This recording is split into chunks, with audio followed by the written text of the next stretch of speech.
Good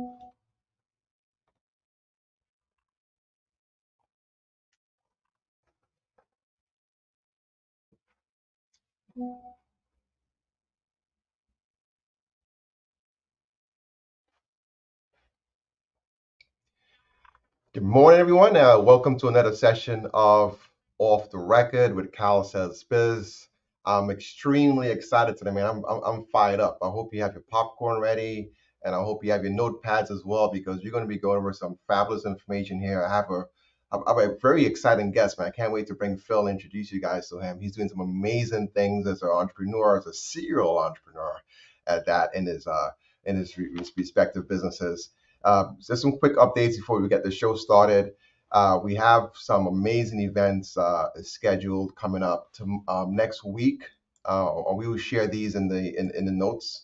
We're going to be talking about how to grow your business by understanding your brand and digital presence. That's going to be next week on June 27th. I have two fabulous colleagues and entrepreneurs, Carolina Luna as well as Daniel Bossard, is going to be sharing tips on how to establish your brand and digital presence. And we're also going to have a webinar with the MRBB group on how to build a sellable company. So we will share that in the chat so you guys can tap in.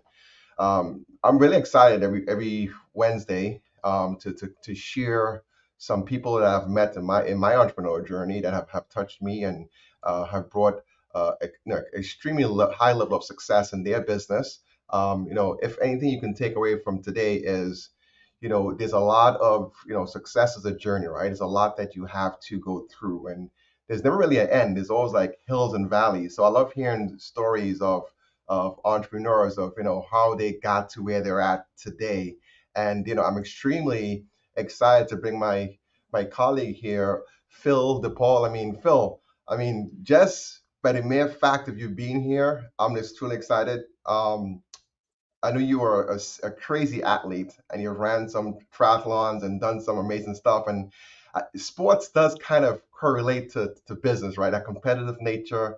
At the same time, as an athlete, it teaches you teamwork and you have kind of transitioned that into your business with building a great company culture. So I love how both works together. But Phil DePaul is the CEO of Boomzeal Enterprises, which you're going to hear a lot about today. Also, he's the CEO of United Water Restoration of Long Island and One-Time Plumber of Long Island. And I just want to hear your story, man.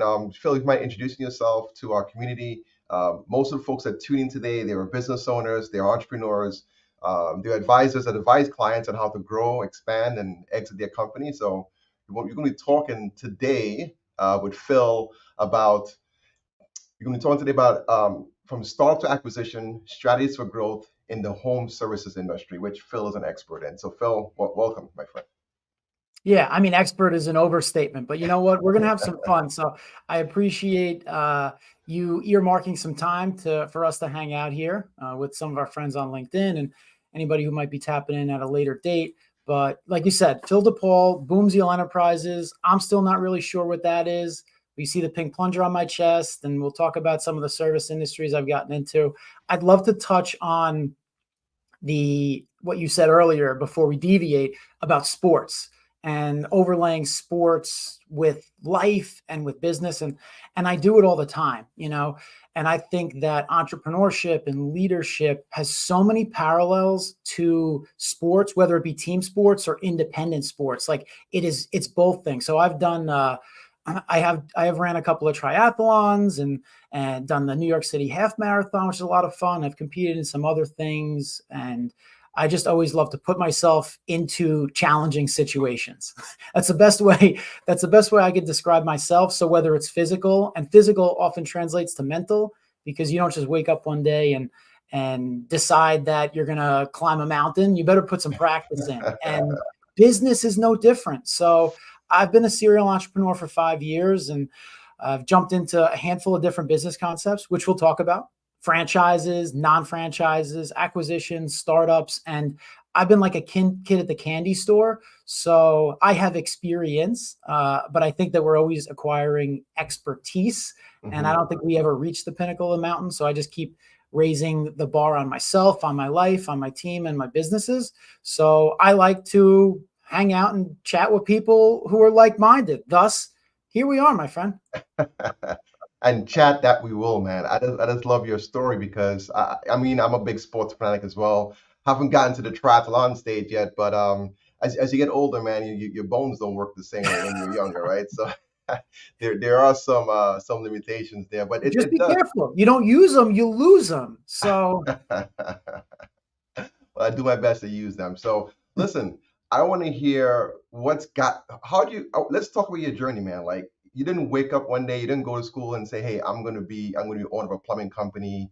I'm going to be a speaker. I'm going to be empowering people. Like, how do you get to the stage you're at now? Just you mind sharing that with our listening audience? yeah, I'd be happy to. A couple of quick thoughts, what you just said. Number one, before I was empower anybody else, I had to figure out how to empower myself. Hmm. I was a puny, scrawny, regular kid growing up in Staten Island, New York, and just trying to fit in like every other awkward teenager. Did I like sports? Yeah. Did I have friends? Yeah, but I didn't feel like I was anything special, and I just over time you put yourself in different situations. And I think that that's the best way to learn about yourself. You learn about the world around you, but there's so many social pressures, and family can love us and they can put pressure on us, and a family thing. So you're right, I didn't wake up and say I want to be a plumber. And for the record, I'm still not a plumber. Just because I lead a plumbing organization, you don't want me to be the first guy to try to fix your leak. However, I'm smart enough to know that I should surround myself with people who are better and smarter than me at all the things that I'm not good at. But as a kid, my father, who is actually the master plumber in our plumbing business, he told me, I don't want you to get into the plumbing business. I don't want you to be like me. I don't want, and at the time I was like, I get it, because he was probably talking to me while he's smashing concrete so he could stick his hands in someone's waistline and fix a clog or a leak. And you're right. I guess that's not what you'd want for your kids, because it can be grueling and a grind. But one thing that as I grew up, I had such an affinity for was a healthy respect for the trades, and the fact that, look, you're in a beautiful structure, a building that's air conditioned during the summer, right? It's got running water. You're not going to the bathroom in the yard in a hole and burying it when you're done. We have all these luxuries in life that we don't even realize are luxuries anymore. At least in the US, we're first world. We take all these things for granted, but man, oh man, watch what happens if we take them away and how quickly we squirm. So someone once told me when I was growing up in the plumbing wholesale industry, everybody's got to shit, shower, and shave. Or at least in the first world countries they do. So you know what? I'm in Interesting. New York. We're New Yorkers. Like, our bar is high, and those baselines, they have to be met. And plumbers, contractors, and other tradespeople, they're not going anywhere anytime soon. And that's one of the popular things to say is like AI and robots. They're not gonna take away the skilled technicians of the world. And I believe in that. So guess what? I'm entrepreneurial, but I never really knew or cared that much about the industry that I operated in. I just wanted to be of service. And like a good coach or a captain of a team, I wanted to have good players and like-minded individuals around me. So from the awkward teenage years, through my youth, through my 20s and everything, I've been on that journey. You talked about the hills and the valleys. I'm really good at climbing to the top of a hill, but I'm even better at rolling back down into the next valley. I'm just someone who's comfortable Right. being uncomfortable. And then I look up and I go, why did I do that? How did we get here? But at the end of the day, that's the gravitational pull for me. And yeah, journey is a word I use a lot. So here's one thing, Phil. So I've been doing this for about 16 years now, in the business of buying and selling companies, and I have noticed in the short period of time I've been in this industry that there are less and less second and third and fourth generation companies. So when I meet someone like yourself, so even though your father was staring you the other way, you actually you double down, my friend. You you didn't just look away. You actually came and you built up a large enterprise. I tell young kids when I speak with them that are leaving college, look at the trades. It's a great opportunity, and we spoke about this the other day, right? I mean, in the summertime, you need air conditioning. In the wintertime, you need heat. You need plumbing for your water. I mean, these are essentials, and there's no bot that can fix that. Now, you can use technology to run and scale your business in other areas, with the technicians having tablets and be able to Mhm. input information and keep track of your customers and inventory and all that cool stuff. But there's a tradesman or woman that need to service those units. So, which you kind of answer one of the questions I was going to ask you. What made you decide to get into the plumbing business, the restoration business, and all the other businesses that you're in? What was that one of the main reasons? Or what is another factor as well? Yeah, so it was never a driving force. I wasn't growing up saying that I'm going to end Hmm. up, in the restoration industry. For God's honest truth, I didn't know that the restoration industry was a thing Hmm. until I decided I couldn't work for somebody else anymore. It was time for me to go out and do my own thing. And I started working with a franchise consultant. And I just said, show me a menu of businesses because I think I'm a good operator. I want to be a better leader and I want to create financial freedom, creative freedom for myself to, again, start at the bottom of a valley and climb. And what I realized was because I had spent the previous 4 years working in a disaster recovery program. It's called New York Rising, working on behalf of the governor's office of storm recovery. So folks that were hit hard by Hurricane Sandy and they needed help to repair, rebuild, or elevate their homes, I got to be a part of their journey. And yes, it was very Hmm. bureaucratic, but at the end of the day, the intention was good. It was helping people out of bad situations. And as I'm looking through this menu of franchises, a sea restoration and United Water Restoration stands out, and it was the one that was available in my market, and they're a brand new franchise. Maybe they're a year plus old. They have a limited number of existing territories, and I'm like, okay, so they're growing, they're figuring things out. They're in that weird, awkward stage of trying to figure out how to go from being good operators to being a good franchisor, and I felt a synergy with the culture of the franchise and the path that they Hmm. were setting on with the new leadership regime. But ultimately, for myself, I had to say, is this an industry that I could get behind? And I said, it seems like, and again, I didn't even take notice of this being a true niche company that there's hundreds of them, all across, Nassau and Suffolk counties. And they're the trucks that have flames and drops of water and tidal waves on them. And I'm like, how Hmm. often does this stuff happen that's all that these companies do? And, I dug deeper, I did my homework, and I'm like, okay, so it's emergency service based. So you're 24/7. And I'm someone who's naturally always on. I'm not good at drawing limitations around work. I don't think work happens between 9 and 5 with a lunch break in between. It's just not how I see things. So I said, I feel like my personality is the type that could jump in. Working in the insurance claim industry, I felt like you could blend blue collar work, like the cleanup and the messy part of there's a sewage overflow, a flooded basement, a home fire, or a puffback, or some kind of soot cleaning. So you have the dirty work combined with the white collar approach to professionally handling claims and Hmm. documentation and taking a client from a bad situation and helping them navigate that, traumatic incident, so they can psychologically recover and we can help their structure recover. So I fell into home improvement and home services, and it was kind of a natural progression, right? Having a father who was a plumber, and I spent 14 years when he got me my first job in the wholesale industry, on the back end operations of a business that was the middleman between the general public and manufacturers and plumbers and tradespeople selling HVAC and heating supplies. So I've always been in and around the Hmm. trades. Maybe the decision was made for me. Maybe I just got acclimated and it made sense. So that's kind of what set me in this direction. And it just made, it's aligned, I think, with being of service and being of value and trying to Hmm. raise the bar on these kind of professional services. Yeah, I love that. You've been kind of been brought up into it. I'm just curious to know, is any lessons that you've learned along the way that you want to share to someone that's looking to become an entrepreneur or buy a franchise? Anything that stood out for you that, hey, this was one key thing helped me, in my journey? in your Sure. journey? It's always hard to pick the one thing because this Hmm. show been long enough for me to tell you all the scars that I have and the lessons I learned. And I You believe have a in, lot of awards too, so we didn't even talk about all the awards you have. But yeah, yeah, just it is important to kind of pat yourself on the back with the milestones you reach.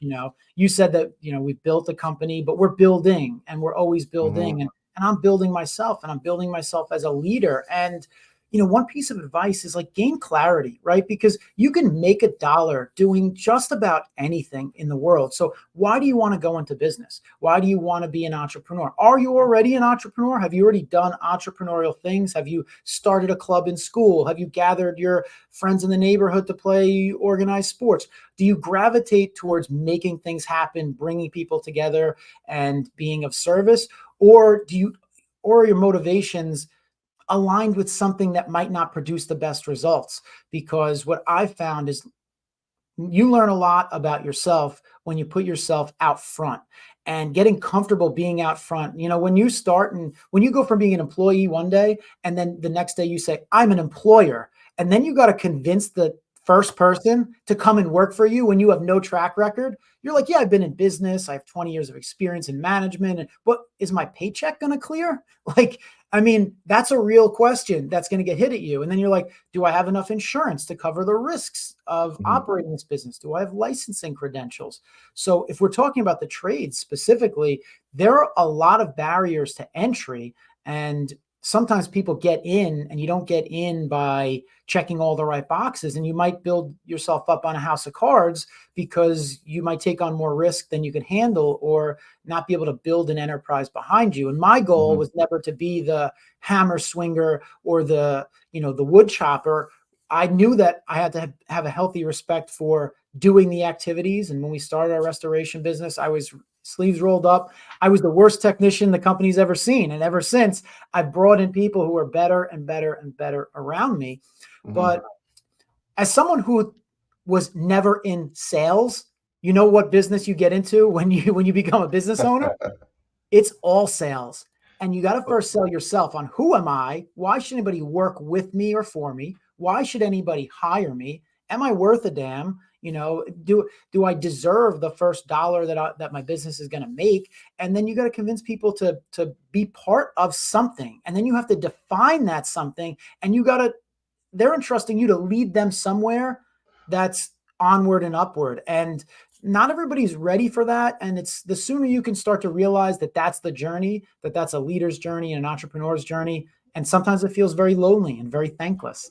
Well, you read my mind. 'Cause I was getting into the culture because you can't run one company, much less multiple companies would have in some great, company culture, right? Mm-hmm. You're essentially empowering leaders, right? Because you cannot be at the helm of every operation at the same time, and there are different divisions, different, you have your person that actually takes the calls when there's an emergency that's happening, right? There's dispatching your servicemen out to that location. There's going to be materials that's needed. And then you mentioned insurance. There's a lot that's going on. You have billing and whatnot. So there's a lot that's going on there. So talk about culture because in the world of mergers and acquisitions, one of the key questions I get whenever I speak with a private equity group or investor or buyer, they want to know, they understand who are the key personnel involved, right? They want to know that someone like yourself, Phil, can step away and the company can still run. And pardon the pun, there's no restoration to be made of the business, right? The business is not going to burn down and have to call you, Phil, to come and Mm-hmm. fix it up and stuff. So um, share me about that. How do you was it how do you get to the point where you're empowering others to have a good culture within your company and being a great manager and leader in your company? Where did that come from? Yeah, I mean, I work on that every day, and some days I Mhm. do a better job working on that than others. But you're in the M&A world, right? So what am I buying? If I'm buying a business through you from a seller, what is it, right? So it's a logo, okay, but it's really people and processes. And if you don't have great people operating great processes, then again, the business is built on a house of cards. So if I buy it and I say, here's $1 million, I'm going to buy your business and have the exact same results. Well, guess what, Kyle, if I take you out of your office and plug me in to lead your team and your army, maybe I could acclimate and do a good job, but the culture needs to be clear enough that somebody new, whether it's at the top of the organization or the bottom, knows who we are, why we exist, and how we function together. So there needs to not just be the roadmap of how, as I like to say, the sausage gets made, Hmm. but you have to have the right sausage makers, and you have to have the right leader that team is going to follow. And maybe muscle memory kicks in after a new owner buys a business, but how long does it take before it comes apart at the seams if that business doesn't have a strong culture? And then it's like, well, okay, well, define culture. That's kind of like what your question is. And to me, it's culture is a feeling, it's a feeling, but it's tied to something that's rock steady. Hmm. And you have to create energy and momentum in a business. And it has to be like Jim Collins says in Good to Great, like the flywheel effect. Like it has to be a bunch of people, forces, and resources rowing in the same direction that generates the outputs and the outcomes that you want. And it's the feelings of those operating the business and the systems that produce reliable results, in the consumer's mind and in their hearts, so that they keep wanting more of what that business has. And I think that sometimes we fool ourselves by saying, I'm going to open up a plumbing shop and everybody's going to want my plumbing services. Yeah, but there's competition. Like there are other forces at play. Why are the best people going to want to work for you? Why are the best buyers going to want to buy from you? And then you have to be in sales and marketing. You have to have a mechanism for consistently communicating that message externally to the public that, your product or process is better or the best, or it's right for them because. And at the same time, you got to win the hearts and the minds of your people so they feel like I'm in the right place. I feel rewarded. I feel challenged. So it comes down to core values, right? What do our best people consist of? It comes down to having a mission, like what what dragon are we trying to slay? What dream are we chasing? And then Hmm. for us, we call it our core purpose or our big why, which at Boomsdale Enterprises, and this has been almost 5 years in the making for me to figure out how to enunciate this, but we exist to energize communities through united teams by empowering leaders. Right now, that doesn't say anything about the trades. It doesn't say anything about plumbing. And our mission Hmm. is to make home maintenance more manageable. So we're applying our big why through the lens of the trades and the services in the direction of we don't exist to sell plumbing services, get money, and buy yachts. Like Hmm. that's not a powerful statement, but we exist because I'm a homeowner. And when I think about being the consumer, I put my consumer hat on and I say, well, who's making services for me? Like, how can you make home maintenance more manageable? Here's an analogy. When I bought my home, I got a hand-me-down lawnmower from my father-in-law. I took that thing out, I put the gas in, the oil in, and I start mowing. And I put my time and energy into doing the thing. And then a year later, the thing craps out. And I have a choice. I can either go out, spend more money on a new lawnmower. I can then have to maintain it. I could then have to mow my lawn and whack my weeds every single week and trade that time. Or somebody can help make home maintenance more manageable for me by doing that for me for a sum of money. And then the exchange of services for currency, if it's in my favor, I feel like a winner, right? So it's all about the value exchange. And a business needs to predictably and reliably communicate what the appropriate exchange is for them to want the stuff that you have to offer and that it meets them where they're at. Now if my landscaper showed up every other week or when he felt like it, so on and so forth, I wouldn't feel served. I wouldn't feel like I'm getting my value.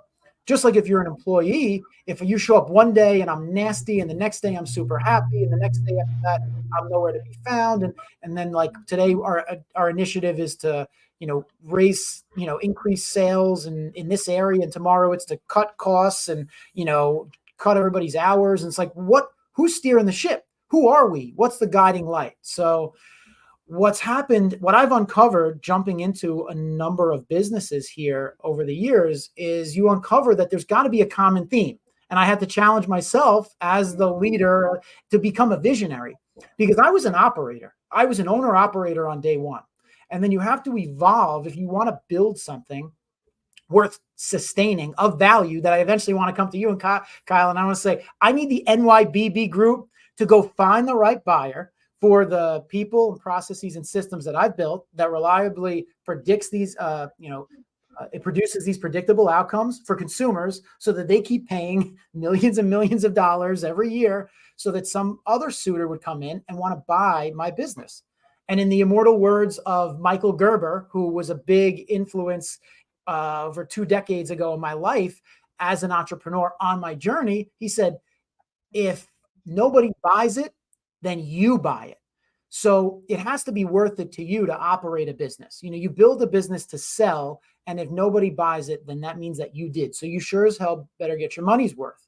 So for me, the only thing you can come back to is, what is the machine? And the machine is made up of human beings operating sort of a playbook.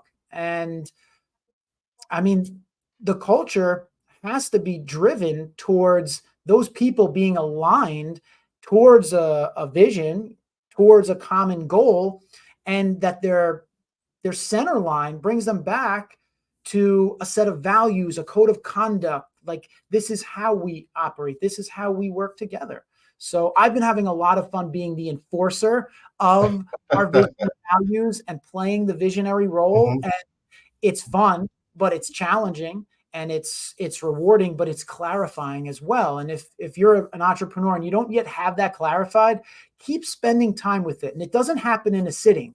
I mean, I've iterated on it for months, quarters, and years. And I've probably been working on my big why for 20 years when I really look at it. So I think the process is never done. But that's, when it comes to culture, it's continually evolving. Yeah, I mean, I'm just glowing inside, man. I'm just totally amazed by what you're sharing because at the level that you're at, I could just imagine where you're going to be in. Because I work, majority of my clients are late 50s, late 60s, and they many of them don't even have what you have just laid out here, right? You talk about people and processes, right? You talk about having systems when you're onboarding employees and walking them through your core values, your vision, your why, like why you here. So even though you provide a particular service, you still have that tie-in where you're attracting you have a culture that attracts people that want to be part of your culture, right? So they're going to stick around. So in your ups and downs, if the company is not doing that well, hopefully that doesn't happen too often, but it's always going to be ups and downs. They're sticking around for the bigger picture, the bigger purpose, right? You've built a family. If there's everyone is working in the same and rowing in the same direction. So I'm not sure what coaches who you work with, and I guess your parents have still a lot into you to kind of get you to this point. And you mentioned Michael Gerber of Malcolm, Good to Be Great. You mentioned some books there, so I know that you've worked a lot in your personal development and had a lot of good coaching along the way. And I'm just really excited to hear your story because in my opinion, like, so we do have core values in our company as well. And one of our core values is that we believe that business is personal, right? Even though it's a company, there's a corporation, there's a person behind that business, Yeah, right? And you have that personal connection to that employee, personal connection to the vendor, personal connection to the client that you're serving, for right? There's the sure. people behind everything, whether you use a software, whether you're communicating through a phone, a computer system, you're buying into someone, into that person. So I can definitely relate what you're sharing. Let's talk a little bit more nuts and bolts here, Phil. Let's talk about some of the benefits and pitfalls in starting a franchise, right? And kind of share so how many franchises do you own, by the way? And let's talk about some of the challenges that you have in when acquiring and starting these franchises. Sure. Well, I've Personally. bought into 2 different franchises. Mhm. United Water Restoration Group was my first true business venture about 5 years ago today. And I dove right in. I was immersed in the business, and I needed a business to operate, to practice being a leader, to practice being an owner, and to figure out how to separate myself from working for somebody in a paycheck to Mhm. replacing that income. And successfully did that and built enough of a team around me where I could start to step back. And I told my team early on, I said, your goal is to help fire me from every position I have. Otherwise, otherwise we are not successful, because I need to make room for other people to grow and step into, so that I can make room for myself to continue to grow. And so we Mhm. can keep getting better at what we do. And then fast forward to a year ago, I think it was very close to today, last year, when we opened our doors for business as One Tom Plumber of Long Island. So we control the map. We own the territory for Long Island, New York, in both of these franchises, because I like sharing, but not in my home territory. So we're part of a national franchise, or two national franchises, but this is our little corner of the universe that we have the opportunity to put these brands on the map and fly the flag. And they work very well together. And when we talk about culture, one of the things I fell in love with One Tom Plumber and their culture, based out in Ohio, is they are very brand driven. So I'm learning as a student, I'm observing what they do, how they do it. And that's when you buy into a franchise, what do you get? You want to think the McDonald's cheeseburger, you need this special sauce, right? So you get to fly the flag and put the golden arches outside, and the public knows that that's of value. I know what I'm going to get when I walk into McDonald's. So the key part of the franchise, they need to know that if a franchisor says, yeah, I'll sell you this territory, well, you got to go do it the way that we do it. You got to show up and represent the brand in the right way, so that our consumers all around the world recognize that this is a superior product, a superior service. And we're happy to be held to a high standard. One of our core values here, the Boomsio values, is accountability. And I love the concept of extreme ownership. Jocko Willink and Leif Babin, they communicate that very, very well, because I think that accountability creates the necessary tension for growth. And when you buy into a franchise, a good franchise creates accountability between you, the business owner, and the franchisee, and them to be a high performer, as well as being part of a community of other owners and operators doing the same thing as you, just in a different part of the world. And One Tom only sells to restoration contractors. So you talk about, they'll only sell the franchise to you if you already have an existing restoration business. They want you to apply the 24/7 emergency service mindset and approach to the plumbing and drain cleaning industry. So we are not just plumbers, and we don't just put 24/7 on our trucks. We literally have our phones staffed all day, every night, every weekend, every holiday. And we have at least one technician standby on call to respond. And guess what? If I'm going to do something, I want to do something different, better, and of more value and service. And that's one of the things I loved about One Tom, and why we dove in, and we said it marries up really well, because where water flows, Boomsio goes, baby. So, but I love that. Answer this. Let me hear your answer to this question, Phil. So, someone that's looking to either invest in a franchise opportunity or acquire a plumbing company, for example, or restoration business, or lawn care business, landscape business, um, what made you decide to buy into a franchise system as opposed to purchasing an already established independent brand? Yeah. So I think there are two factors. One, awareness, and two, it's situational. So for instance, if in 2018 you and I met and you exposed me to your portfolio of businesses that were up for sale, and I could contrast them with the franchise opportunities, I would have been a better informed consumer, buyer of businesses, than I Mhm. am, I would have been better because of that than not. So it really comes to awareness. And you mentioned me being a student before. I've been consuming leadership and biographies of interesting people, and learning through others, where I've never really had a true mentor or coach who actively played that role in my life, but I have immersed myself in listening to people who are a lot more successful and a lot smarter than me for the last 20, 25 years. So I try to learn through others, but we learn best through our own experiences ultimately. And you're only as powerful as your network, right? So if I don't know that the M&A world and acquiring an existing business was a good, viable option for me to jump into entrepreneurship, then I'm thinking my options are limited. And I mean, that's true. This is true not just in franchise or acquisition. This is true in life. One of the things I love to do is show up at local high schools now on their career days or in their virtual enterprise classes, and give them a little perspective. Because what I say is, this is how much you know about the world or yourself right now. And my Right. goal just help you widen it 1%, because the more aware you are, right, peripheral vision. So the more aware you are, the more you can pick up opportunities and threats and challenges, because you got to discern, right? So, and I am getting back to your question, which is you have to discern between opportunities.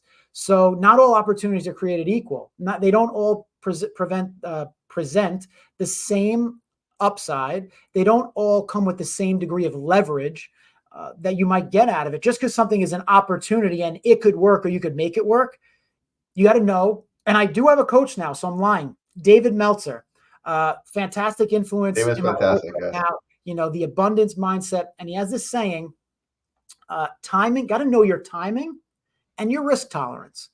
So your timing and your risk tolerance. Is it the right time? Do I have the right appetite for risk to venture into this thing, whether it's a job or a business opportunity? And then you got to do a tail of the tape. Stack these things against each other, right? So a franchise should come with the secret sauce and the support system. But guess what?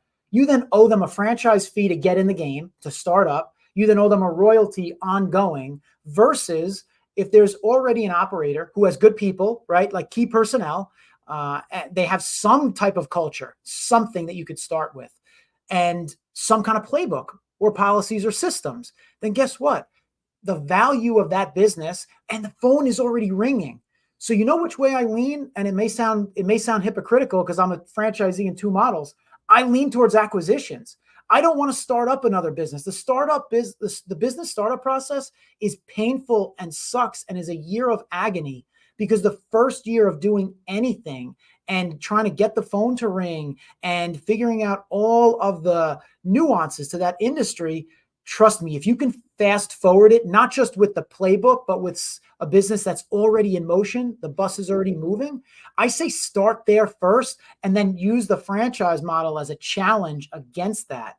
And this, hopefully this helps you, because I mean, this is where, this is where I think that you and your team excel, is helping a potential buyer navigate their journey in terms of, should they buy a business? What kind of business should they buy? Should we acquire? Should we start up a new widget company?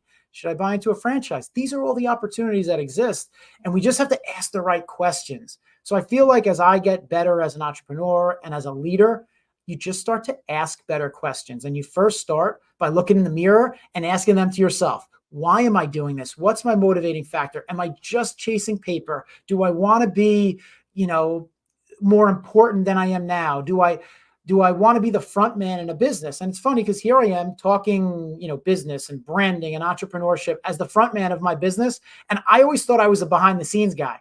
Like I always was cool being the guy behind the guy. But then once you make the leap in, you got to embrace it. So I felt like my role has had to continue to grow, being a serial entrepreneur, trying my hand at other businesses, and admitting, man, that wasn't the best decision. Next time I'm going to do something differently than I just did. And sometimes you just got to have the scars to prove it. Yeah, I love your authenticity, and I love how you're very humble in answering that question.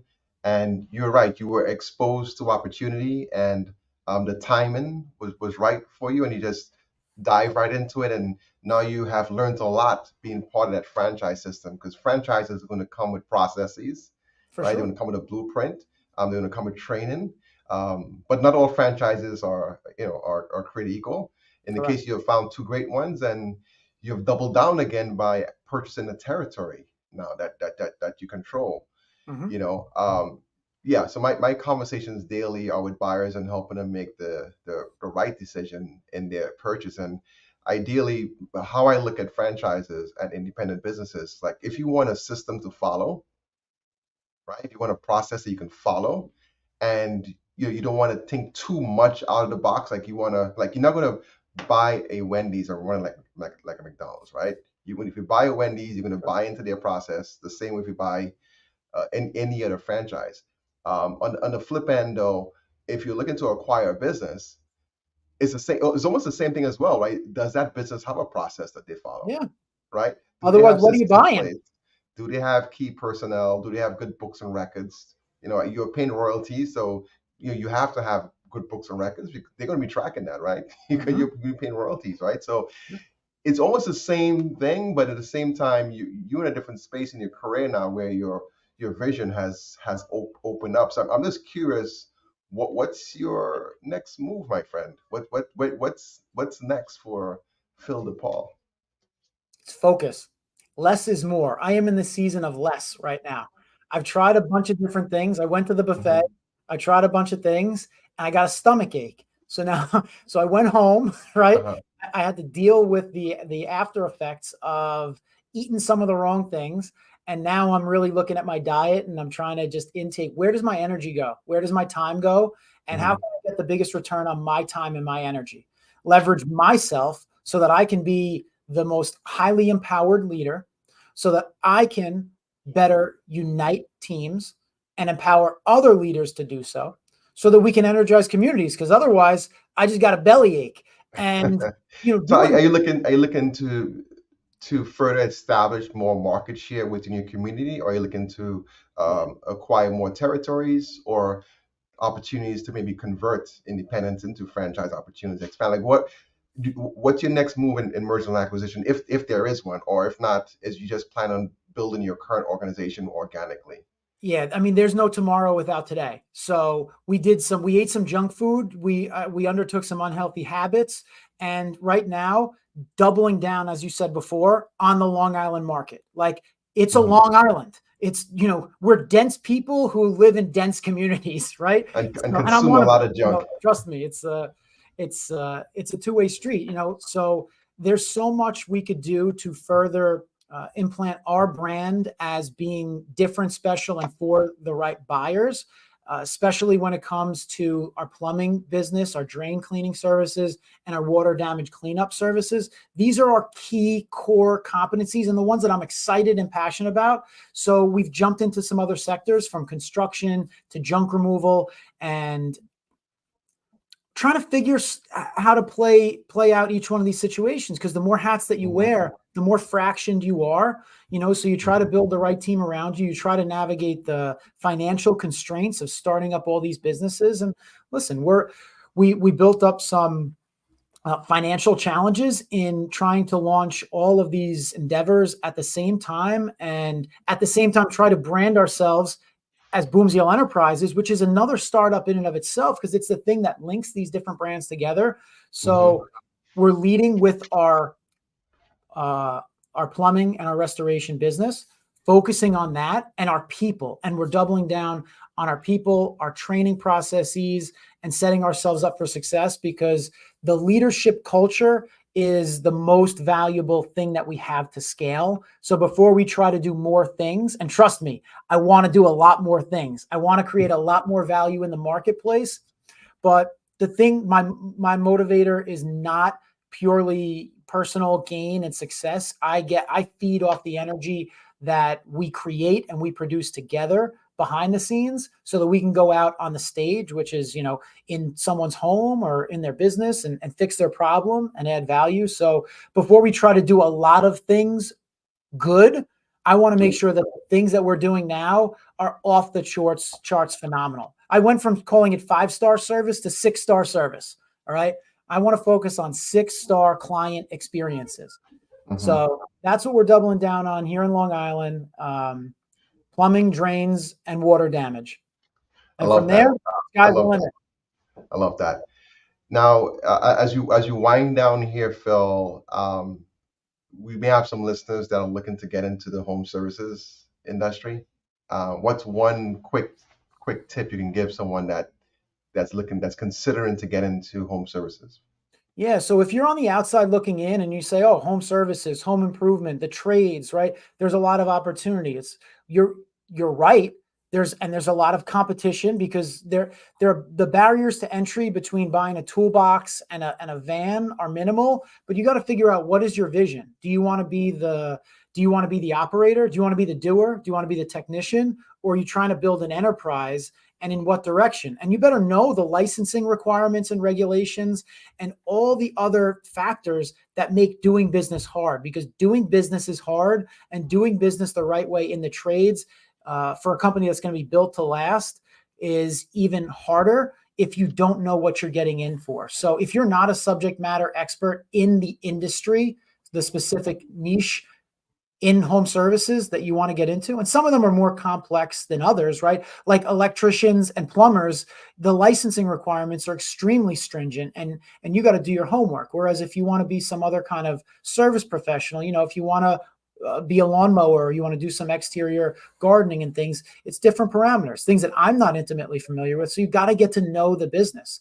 you got to get to know the industry, do your homework. There's no free lunch. Try not to jump in head first if you can avoid it. If you're thinking about getting into business X, go work for somebody, go offer yourself to be a free helper to just get some reps in. So I love talking about getting reps in, because that's the practice.